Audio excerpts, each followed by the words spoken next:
네, 유튜브 설춘한 캠퍼스입니다. 자, 여러분, 엄마도, 아빠도, 자녀도 모두 행복한 즐거운 아침입니다. 자, 여러분, 요즘 주식 투자 어떻습니까? 어려운 듯, 쉬운 듯, 또 쉬운 듯, 어려운 듯, 아마도 그것이 주식 투자가 아닐까, 이런 생각을 해봅니다. 아무튼, 여러분들 힘내시길 진심으로 기대합니다. 자, 여러분, 늘 말씀을 드리지만 본인이 좋아하고 잘하는 것을 하면서 돈과 명예까지 얻는다면 그 인생이야말로 정말 성공한 인생이라고 저는 확신하는데 여러분들의 생각은 어떨까요? 저와 여러분의 성공을 진심으로 기원 드리도록 하겠습니다. 자, 여러분, 오늘도 유망 섹터와 관련한 영상을 한번 만들어 보았습니다. 그 중에서도 앞으로 가장 유망하고 이슈가 될 만한 섹터, 과연 어떤 섹터가 있을까? 자, 오늘은 인공위성 섹터를 가지고 와 봤습니다. 자, 오늘 인공위성 섹터와 관련된 내용은 나이스 DMB의 연경수 전문위원회 산업 테마 보고서를 참조했다라고 하는 점을 여러분 꼭 기억해 주기를 바랍니다. 자, 인공위성, 뉴 스페이스, 민간 중심 우주개발 생태계로 전환되고 있다. 아이디어와 기술력으로 진입 가능한 우주 산업으로의 전환, 우주 산업 중에 가장 규모가 큰 기술 집약적 시스템 종합 산업이다. 더불어서 위성 활용 서비스 확대와 저궤도 위성군 개발 활성화되고 있다고 하는 점이 언급되고 있고요. 자, 우주 산업의 중심은 기존 발사체와 또 위성체 등의 하드웨어 제작에서 상상력과 혁신적인 아이디어를 기반으로 한 서비스와 소프트웨어 산업으로 이동할 것으로 예측이 되고 있다. 더불어서 발사 비용 감소와 다양한 우주 기반 플랫폼 등장을 기회로 삼아 다양한 서비스 산업을 창출 기회를 제공하고 있다.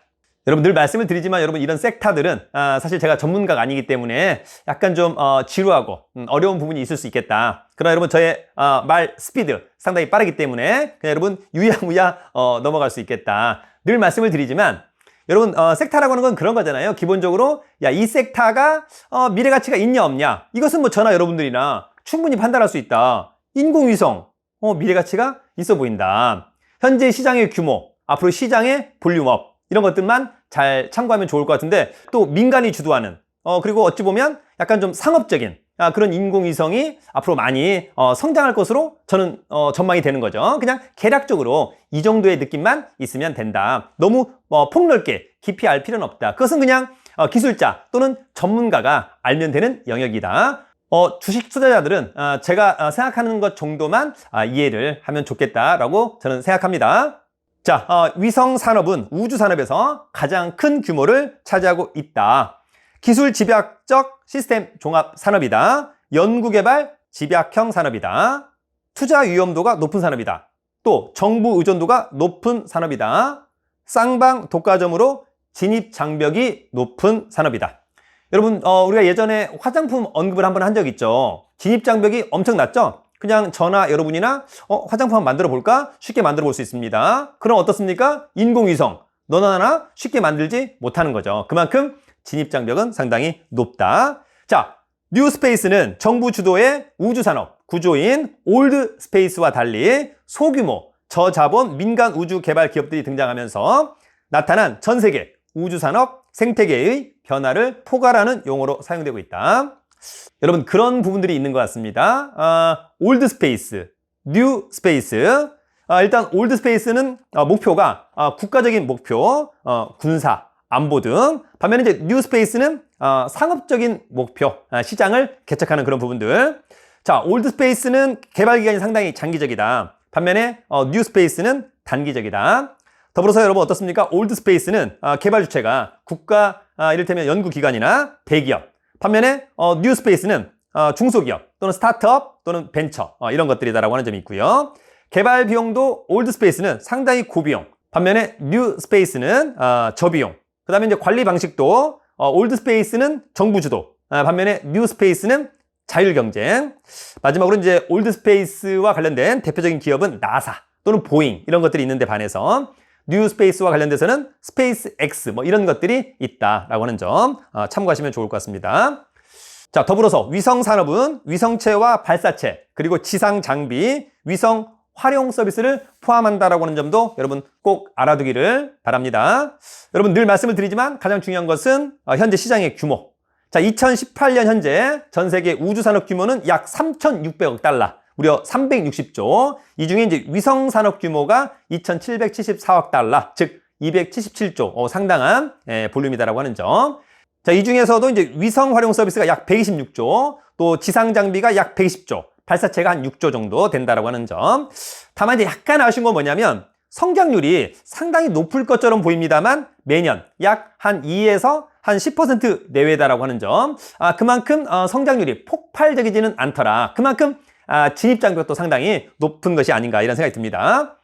2017년 세계 주요 국가의 우주 예산 점유율, 미국이 56.9% 압도적입니다. 유럽 우주국 8.6%, 와, 중국이 여러분 10.5%, 중국을 무시하면 안 되겠다. 한국은 0.8%밖에 되지 않습니다. 자, 국내 인공위성 현황. 자, 우리나라는 이제 과학기술 위성이 있습니다. 현재 차세대 소형 위성 1호, 2018년 발사 운영 중에 있죠. 또 다목적 실용 위성이 있습니다. 아리랑호. 또 정지궤도 복합 위성 천리안호가 있고요. 방송 통신 위성 무궁화호가 운영 중에 있다라고 하는 점. 자, 추후 발사 예정인 인공위성들이 상당히 많습니다. 자, 여러분, 인공위성 관련돼서 한국의 대표적인 기업들이 어떤 회사가 있나 한번 찾아봤더니 한국항공우주산업이 있고요. LIG 넥스원, 또 하마 시스템, 세트렉 I, 인텔리안 테크, AP 위성, 비츠로 테크 등등이 있었습니다. 자, 여러분, 이 중에서 인공위성 기술의 주요 출원인이자 현재 실적과 재무 상태가 좋은 추천 종목 탑3를 뽑아봤습니다. 여러분, 가장 중요한 건 뭡니까? 이 섹터가 유망하다, 좋다, 관련된 종목 있다, 좋다. 다만 이 관련된 종목이 현재 실적과 재무 상태가 반드시 좋아야만 한다. 이를테면 여러분 어떻습니까? 인공위성 대단히 미래가치 좋다. 그러나 현재 그 관련 주식, 종목, 실적 엄청난 적자, 재무 상태 곧 부도날 수도 있다. 여러분, 이런 회사는 절대적으로 투자를 해서는 안 된다라고 하는 점. 그래서 항상 중요한 건 뭐냐? 섹터가 미래가치가 있느냐? 오케이. 현재의 시장 규모보다 나중에 볼륨업. 오케이. 또 하나 중요한 건 뭡니까? 우리가 추천하는 종목들이 현재 실적과 재무 상태가 반드시 좋아야만 한다라고 하는 점. 여러분 꼭 기억해 두기를 기대합니다. 자, 그래서 여러분 인공위성 관련해서 제가 가져온 3개의 추천 종목은 먼저 여러분 첫 번째는 비츠로 테크입니다. 뭐라고요? 비츠로 테크. 자, 여러분 비츠로 테크는 전력 기기 사업을 주 사업으로 하고 있는 회사입니다. 자, 우주 항공 산업에서는 품질과 신뢰성 확보를 위해 동사는 AS 또는 EN 9100 인증을 취득했다라고 하는 점. 더불어서 핵 융합 사업에 있어서 초고온의 플라즈마로부터 토카막 내부의 장치를 보호하는 PFC 등을 수행하고 있다라고 하는 점. 사실 여러분 저도 무슨 말인지 잘 모릅니다. 자, 군용으로 사용되는 리튬 염화티오닐 전지의 스파이럴 타입과 비축형 전지의 유일한 양산업체다라고 하는 점. 유일한 양산업체, 이런 것들은 상당히 매력적인 문장이라고 보여집니다. 2,400만 주짜리, 대주주 지분은 57%, 세력에 먹기에 딱 좋다. 재무 상태 좋습니다. 실적 좋습니다. 자, 기본적으로 여러분 퍼가 11배밖에 되지 않는다. 상당히 저퍼주라고 할 수 있을 것 같습니다. 마지막 기술적인 분석. 자, 여러분 비츠로테크의 일봉입니다. 주가는 횡보하는 가운데 거래량 없다가 주가 올라가면서 거래량 상승. 이럴 때 여러분 무조건 매수 타이밍. 주가는 한번 포텐 터졌다가 조정 눌림목, 다시 한번 조정 쭉 해서 횡보하는 가운데 어떻습니까? 이제는 거래량이 증가하는 시점만 잘 찾아보면 좋겠다라고 하는 점이 있고요. 약간 박스권을 형성하고 있는 것 같습니다. 거래량이 증가하면서 모든 이동 평균선이 올라탈 때 상당히 좋은 매수 타이밍이 아닐까 이런 생각을 한번 해보는데 여러분들의 생각은 어떨까요? 비츠로 테크. 자, 여러분 인공위성 관련해서 저의 두 번째 추천 종목은 인텔리안 테크입니다. 뭐라고요? 인텔리안 테크. 자, 인텔리안 테크는 해상 환경에서 데이터 통신 서비스 및 위성 방송 수신을 가능하게 하는 해상용 위성 통신 안테나 시스템을 개발 및 제조하는 업체입니다. 해상용 위성 통신 안테나의 핵심 기술인 RF 패시브 설계 기술, 안테나 제어 기술, 페데스탈 설계 기술을 보유했다라고 하는 점은 강점. 750만 주짜리, 대주주는 37.7%, 그러면 여러분 유통 물량이 한 500만 주밖에 안 되는 거죠? 예, 세력이 해먹기에 딱 좋다. 자, 인텔리안테크 실적 좋습니다. 재무 상태 좋습니다. 마지막 기술적인 분석. 자, 여러분 인텔리안테크의 일봉입니다. 주가는 우상향 했다가 어떻습니까? 약간 고점, 조정, 눌림목, 조정. 사실은 여러분 어떻습니까? 지금 기술적인 분석으로만 놓고 본다면 약간 매수 타이밍은 아직까지는 아니다라고 하는 점 여러분들도 잘 알고 계실 거라고 보여지고요. 다만 추후에 주가가 모든 이동 평균선 위에 올라타는 시점, 그러면서 거래량이 증가하는 시점, 그런 타이밍을 매수의 타이밍으로 잡아보면 좋겠다. 인텔리안 테크. 자, 여러분 인공위성 관련해서 저의 세 번째 마지막 추천 종목은 바로 세트렉 I입니다. 뭐라고요? 세트렉 I.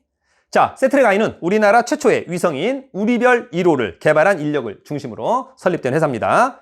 발사체를 제외한 위성 본체, 탑재체, 지상체, 위성 서비스 등의 위성 산업 관련 제반 기술을 보유한 회사입니다. 국내 유일의 위성 시스템 수출 기업이라고 하는 점은 대단히 큰 강점. 지구 관측 및 양자키 분배가 가능한 인공위성용 장치 신규 특허권을 취득했다라고 하는 점도 강점입니다. 자, 720만 주짜리 대주주 지분은 25.2%. 어쨌거나 1000만 주가 안 되기 때문에 세력이 해먹기엔 딱 좋다라고 이해하면 좋을 것 같습니다. 실적도 좋고 재무 상태도 좋고 마지막 기술적인 분석. 자, 여러분 세트렉 I의 일봉입니다. 거래량 증가하면서 주가 상승, 우상향 했다가 조정, 눌림목, 조정. 앞서 얘기한 인텔리안테크랑 약간 주가 흐름이 비슷하다라고 하는 점. 역시 어떻습니까? 지금 현재는 주가를 매수하기에는 조금 맞지 않는 타이밍이라고 하는 겁니다. 다만 언제가 거래량이 증가하면서 주가가 모든 이동 평균선 위에 올라타는 시점, 이런 타이밍을 여러분들이 잘 잡아보기를 기대합니다. 세트렉 I. 자, 여러분 오늘 저의 유망 섹터 인공위성 어떻게 보셨나요? 아마 저나 여러분이나 모두 다 미래 가치는 일단 당연히 있어 보인다라고 하는 점. 다만 오늘 그거와 관련된 관련주 비츠로테크, 인텔리안테크, 세트렉 I 같은 경우에는 미래 가치는 있습니다만 지금 당장 매수하기에는 차트가 조금 맞지 않는다라고 하는 점도 저나 여러분이나 같이 함께 공감하지 않을까 이런 생각이 듭니다. 다만 여러분 항상 우리가 중요한 건 뭡니까? 미래 가치가 있는 유망 섹터다. 그럼에도 불구하고 어떤 주식을 살 때는 반드시 실적과 재무 상태는 좋아야만 한다. 실적과 재무 상태가 좋지 않다라고 한다면 그 미래 가치 저는 큰 의미가 없다. 사상 누각과도 같다. 조심해야 됩니다. 자, 더불어서 어쨌거나 여러분 가장 중요한 것은 매수 타이밍, 매도 타이밍 그런 부분들은 각자 본인만의 어떤 선호도 있는 거죠. 그런 부분을 잘 고려하면 좋을 것 같습니다. 자, 여러분 돈 많고 실력 있으면 살기 좋은 나라 대한민국. 여러분 유튜브는 설춘한 캠퍼스. 여러분 오늘도 파이팅!